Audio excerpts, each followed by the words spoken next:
Bro, petit design. Yan ang style. Kung hindi man 90%, may option tayo Pwede kong baguhin yan kung ayaw nyo. Ganda. Akala ko na-disappoint ka Tingnan mo. Ganyan ang gusto niya sigurado. Opo. Compare doon sa nauna. Yan. Thank you po. Yan. Ngayon, lantad na lantad yung bato. Kitang-kita yung bato. Kaysa yung 6 prong mo para mo nakalagay sa hawla, tapos nilagyan mo ng napakakapal na na braso, aagawin na yung attention doon sa center stone. Meron naman po akong tanong. Parang, Yan. So, okay na tayo, dyan, bro. Opo. Ayun. Panibagong project naman.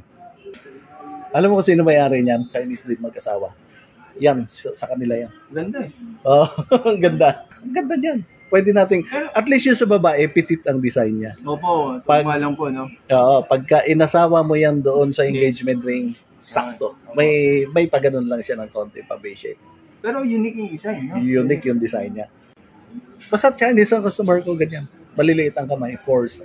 Pero pag Pinoy, 5, 6. Pakot po ako nito, Coat tayo niyan. Size 8 sa'yo, no? 0.5. 8 and a half. 8 and a half. Tapos yun sa kanya, 4.25. 4.25. 4.25. Tinandaan ko nga sige, coat natin ngayon.